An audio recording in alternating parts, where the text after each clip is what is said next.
Hello everyone, welcome to Civil Stab. So in this video we will going to discuss about the Punjab Master Cadre strategy and the best books for chemistry background. I hope कि आप लोगों ने पिछली video भी देख ली होगी जिसमें मैंने मास्टर कैडर के लिए केमिस्ट्री का डिटेल सिलेबस जो है वो डिस्कस किया था। आई होप कि आपको चीजें जो हैं वो क्लियर हो गई होंगी कि आपको किस तरीके से जो टॉपिक्स हैं वो आएंगे एग्जाम में और क्या क्या आपका सिलेबस रहेगा।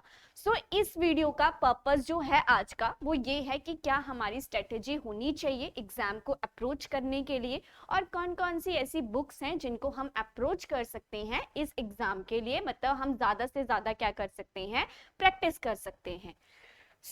स्टार्ट करते हैं हम अपना session that is specially for the strategy and the best books for the Punjab master cadre exam. और ये जो वीडियो है वो स्पेशल आपकी रहेगी केमिस्ट्री बैकग्राउंड के लिए। इसमें हम केमिस्ट्री से रिलेटेड डिटेल में जो है वो स्टडी करेंगे। इसके अलावा बहुत ही जल्द सिविल स्टाफ के द्वारा जो है हमारा मास्टर कैडर के लिए जो बैच है वो लॉन्च होने जा रहा है। अगर आपको इसके रिलेटेड कोई भी क्यूरी है तो आप हमारे दिए गए ऑफिशियल नंबर पर कॉल कर सकते हैं, और अगर आपको बैचेस से रिलेटेड भी कोई जानकारी लेनी है तो आप ऑफिशियल नंबर पर कॉल करके पूछ सकते हैं। एंड इसके अलावा जो भी हमारे पास स्टडी मटेरियल होता है वो हमारे जो है टेलीग्राम चैनल सिविल स्टैप से ही उन पे शेयर किया जाता है, तो आप टेलीग्राम को भी ज्यादा से ज्यादा ज्वाइन कर सकते हैं क्योंकि हर टाइप का स्टडी मटेरियल वहां पर ही शेयर किया जाता है। क्लियर? इसी तरीके से स्टार्ट करते हैं हम आज की वीडियो जिसमें हम डिटेल में डिस्कस करेंगे that is the strategy and the best books for the chemistry. तो इसी तरीके से अगर मैं सबसे पहले बात करूं मास्टर कैडर एग्जाम के लिए केमिस्ट्री का एग्जाम किस तरीके से देखने को मिलता है, तो आपने देखा होगा कि देखो जो केमिस्ट्री है ना उसको मेनली फोर पार्ट्स में डिवाइड किया गया है।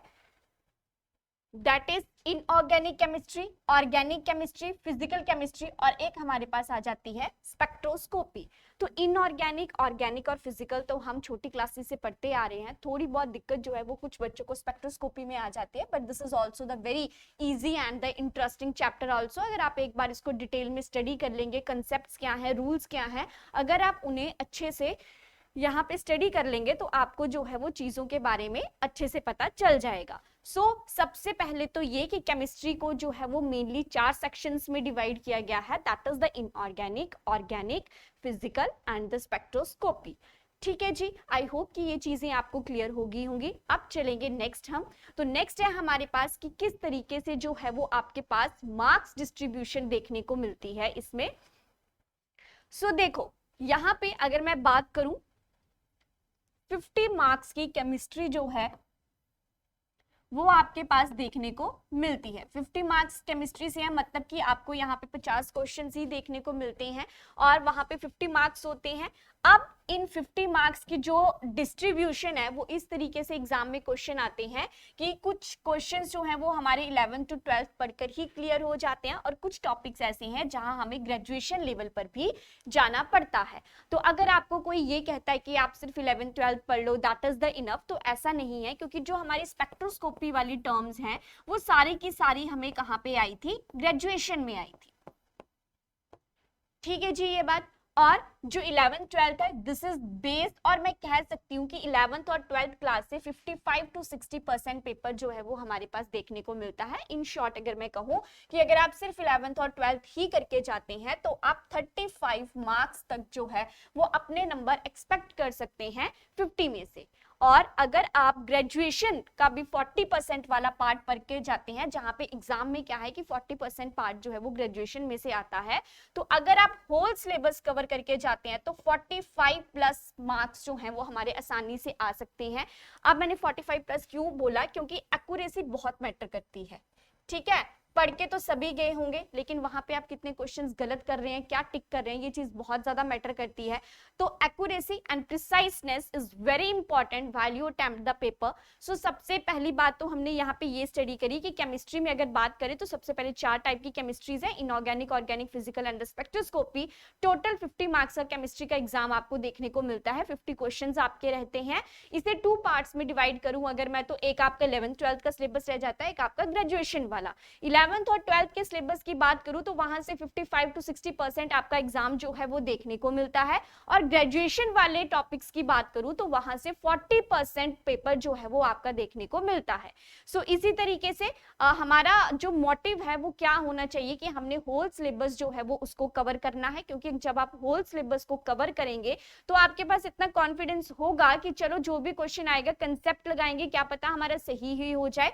वैसे तो मोस्ट प्रोबेबली ये श्योर है कि अगर आप सारा सिलेबस करके जाएंगे तो हमारे चांसेस होते हैं कि हम चीजों को अच्छे से क्लियर कर पाएं, बट अगर हमारे पास टाइम कम है तो हम 11th और 12th भी आसानी से कर सकते हैं। इसी तरीके से अगर मैं इसमें और बात करूं कि आप किस तरीके से कर सकते हैं, तो देखो अगर आप पिछले पेपर को एनालाइज करोगे ना, तो जो हमारे पास इनऑर्गेनिक केमिस्ट्री है वहां से हमें जो है अराउंड 8 to 10 क्वेश्चंस जो है वो देखने को मिलते हैं।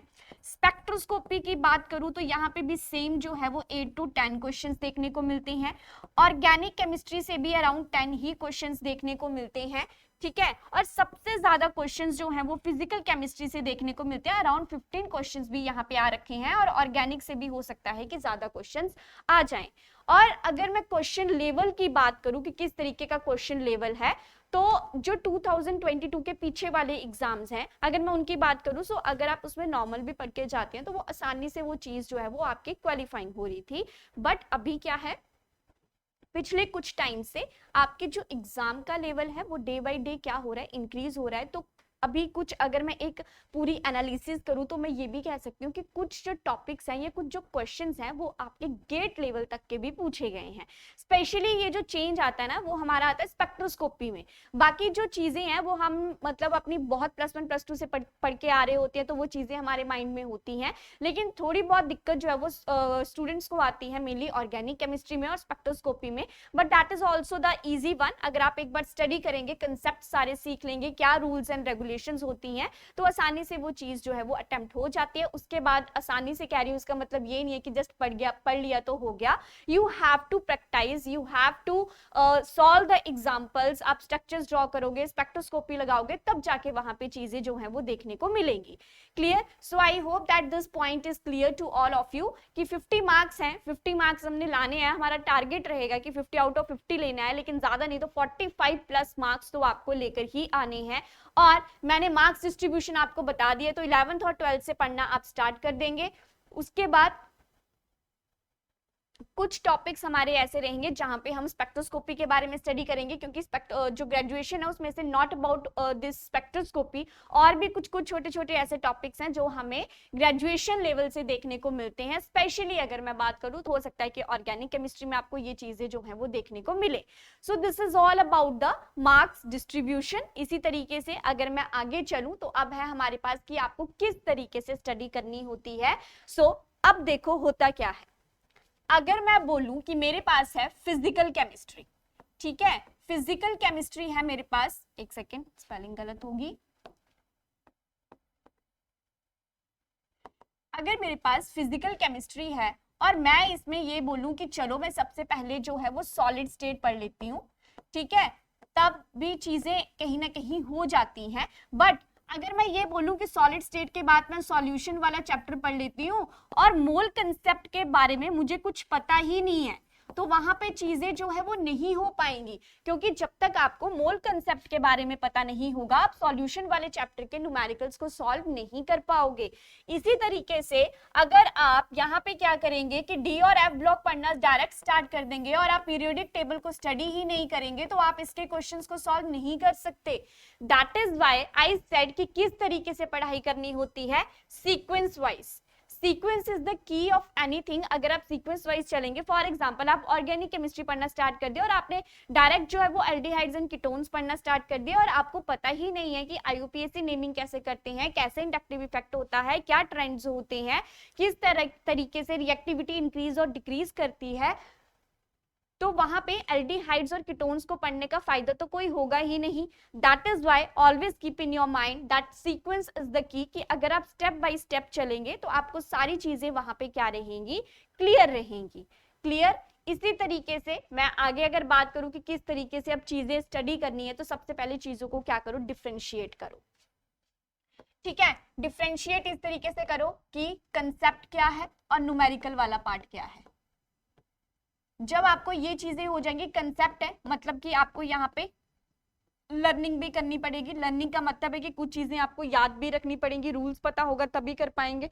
उसके बाद जब आपका न्यूमेरिकल वाला पार्ट आ जाता है तो आप अपने जो कंसेप्ट है वो उनको क्या करेंगे, अप्लाई करेंगे। अब जैसे बहुत सारे स्टूडेंट्स कहते हैं कि अगर हम इनऑर्गेनिक केमिस्ट्री की बात करें तो भाई सारा जो है वो रट्टाफिकेशन वाला काम है, तो ऐसा बिल्कुल भी नहीं है। क्योंकि अगर इनऑर्गेनिक केमिस्ट्री में कुछ फैक्ट्स ऐसे हैं जहां पे आपको चीजों को रट्टा लगाना पड़ेगा क्योंकि वो जरूरी है, क्रेमिंग करनी पड़ेगी। But otherwise most of the part ऐसा है जहां पे आपको चीजें समझनी होगी, क्योंकि अगर कोई एक्सेप्शन है तो हाँ वहां पे चीजें थोड़ी सी दिमाग में रखनी पड़ती हैं।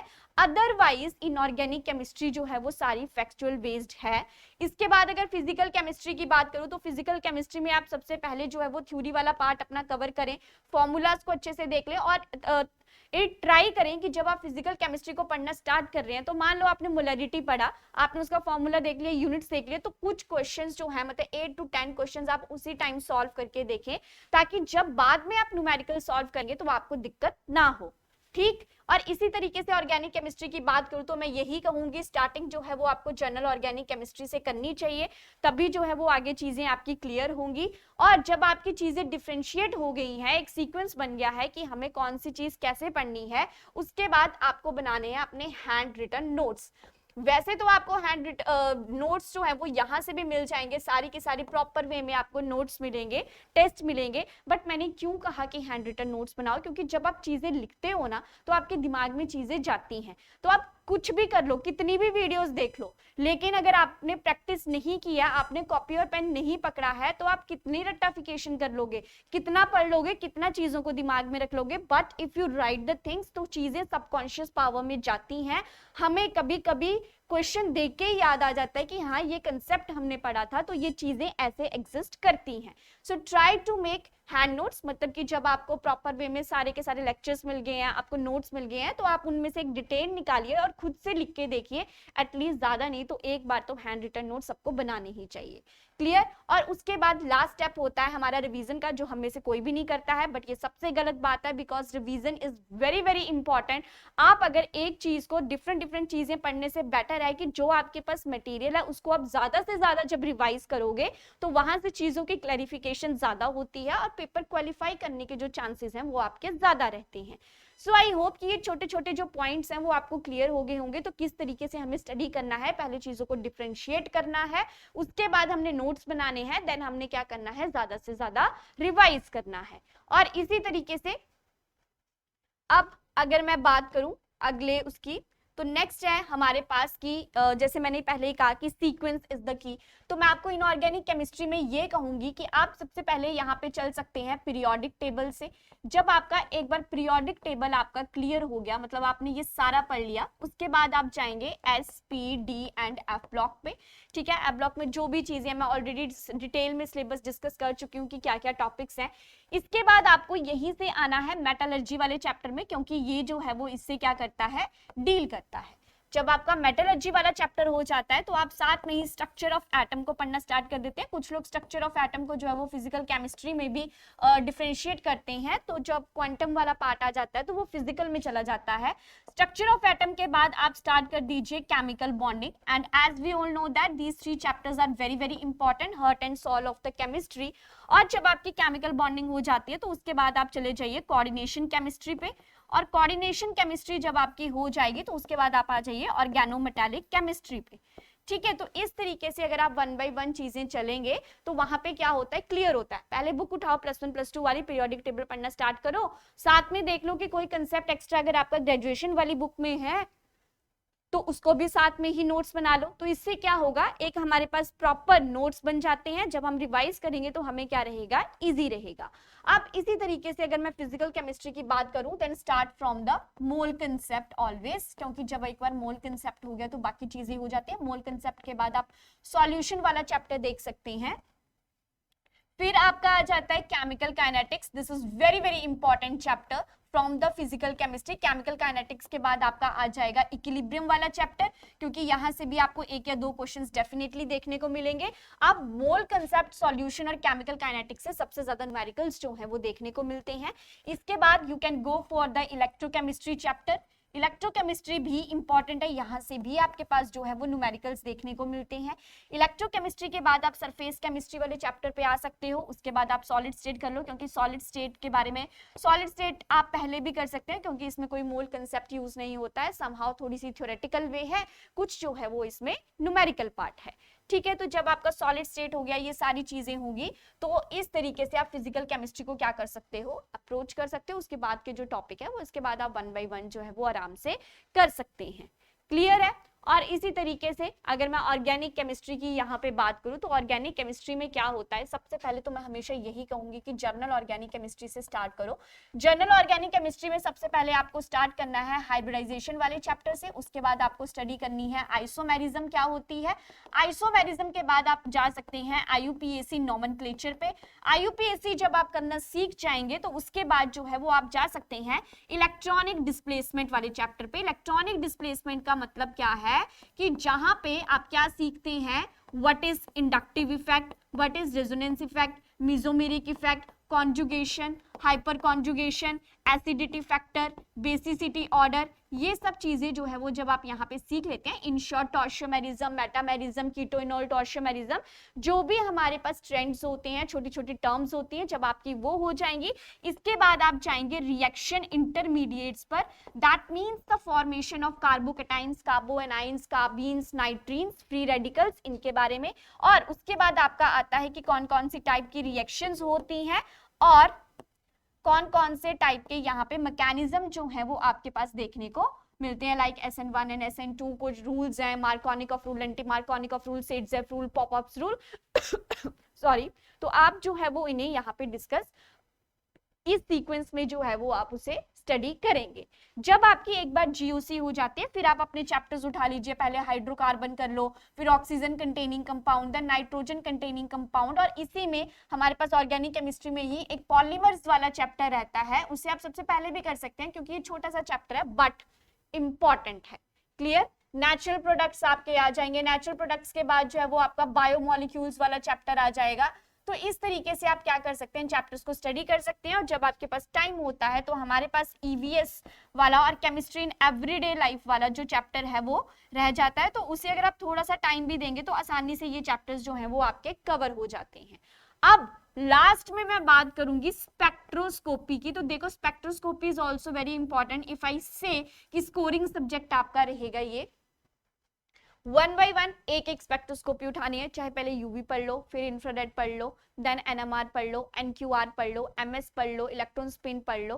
तो यहाँ पे क्या है, 1 बाय 1 जब आप एक एक स्पेक्ट्रोस्कोपी उठाएंगे, उसकी टर्म्स कैसे आपने डिफरेंशिएट करनी है, किस तरीके के रूल्स हैं, जब आपका वो वाला पार्ट हो जाएगा तो आप स्पेक्ट्रोस्कोपी जो है वो आपकी डन रहेगी।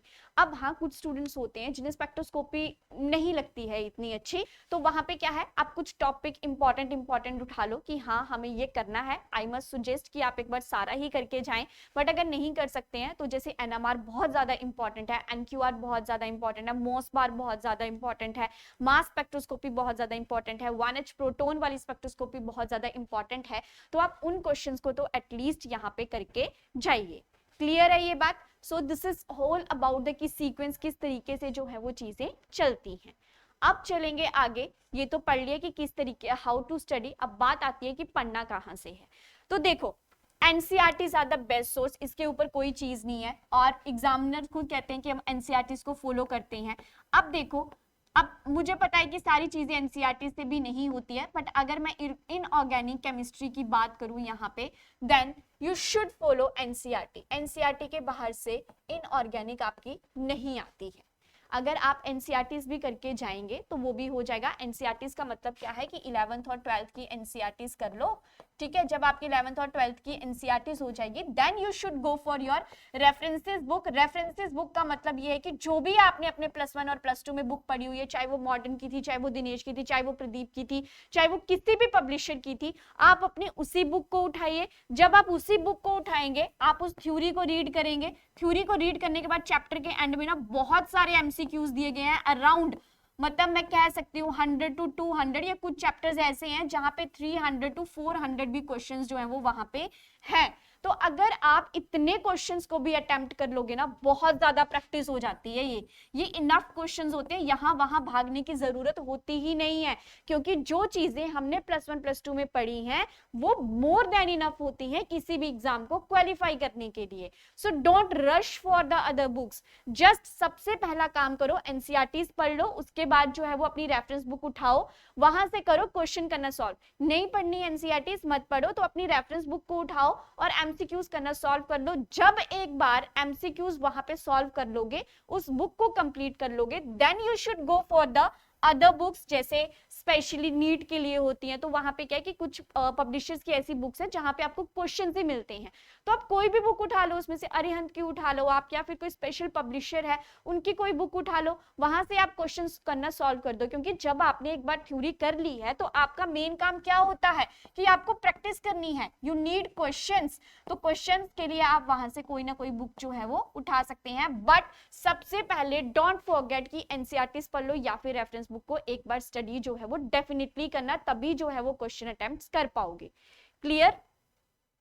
सो इस तरीके से जो है वो आपकी चीजें रहेंगी। और अगर मैं इसमें बात करूं कि फिजिकल केमिस्ट्री में क्या करना है, तो फिजिकल केमिस्ट्री के लिए एनसीईआरटी इतनी इनफ नहीं है, तो मैं इसको डायरेक्ट बोलूंगी कि आप अपनी कोई भी +1 +2 की रेफरेंस बुक उठा लो, या जो भी आपने ग्रेजुएशन में पढ़ रखा है, that books are enough, more than enough है। कहीं भागने की जरूरत नहीं है, कुछ ज्यादा पैसे खर्च करने की जरूरत नहीं है, वो बुक्स जो होती हैं वो मोर देन इनफ होती हैं। और इसी तरीके से ऑर्गेनिक केमिस्ट्री की अगर मैं बात करूं, तो ऑर्गेनिक केमिस्ट्री में भी जीओसी वाला पार्ट आप एनसीईआरटी से कर सकते हैं। और अगर आपको लग रहा है कि आपको एनसीईआरटी की लैंग्वेज समझ में नहीं आ रही है, तो रेफरेंस बुक को स्टडी कर लो। बट जो भी एनसीईआरटीज में एग्जाम्पल दिए होंगे ना, चाहे वो इनऑर्गेनिक या ऑर्गेनिक या फिजिकल है, उन्हें तो डेफिनेटली करके जाना है, क्योंकि कभी कभी डायरेक्ट क्वेश्चन भी वहां से आ जाता है।